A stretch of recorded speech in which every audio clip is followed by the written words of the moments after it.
Islamic banking, Islamic finance, Arabic, Arabic meme, Arabic saada, Arabic rat, Arabic fa, Arabic yet, Arabic tet merbuta, Arabic haliftit hamza, Arabic sin, Arabic lam, Arabic halif, Arabic meme, Arabic yet, Arabic tet merbuta masrafiya, Islamia, or Sharia-compliant finance is banking or financing activity that complies with Sharia, Islamic law, and its practical application through the development of Islamic economics.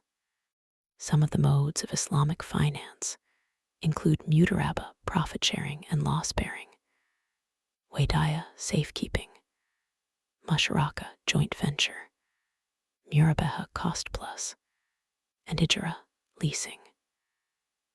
Sharia prohibits riba, or usury, generally defined as interest paid on all loans of money.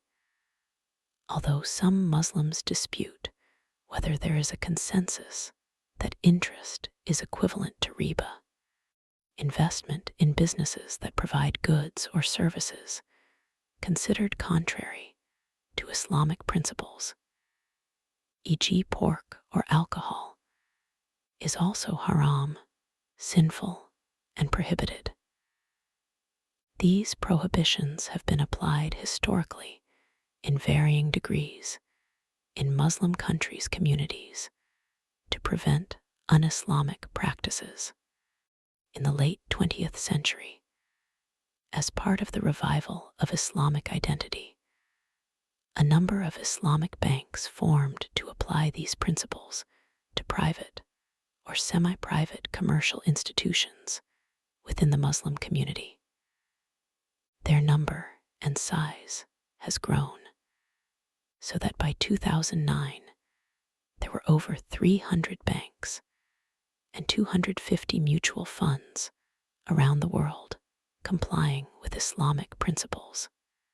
By 2024, estimates of total Sharia-compliant assets ranged from $3.88 trillion, according to the Islamic Financial Services Board Stability Report 2025, to $5.98 trillion, according to the ICD LSEG Islamic Finance Development Report 2025, which applied a broader definition of the Islamic economy across 140 countries.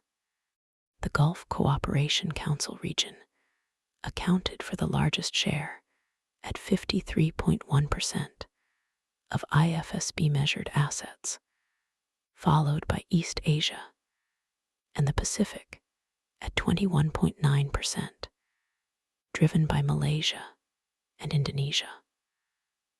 Although Islamic banking still makes up only a fraction of the banking assets of Muslims, since its inception, it has been growing faster than banking assets as a whole, and is projected to continue to do so. The Islamic banking industry has been lauded by devout Muslims for returning to the path of divine guidance, in rejecting the political and economic dominance of the West, and noted as the most visible mark of Islamic revivalism. Its advocates foresee no inflation, no unemployment, no exploitation, and no poverty once it is fully implemented.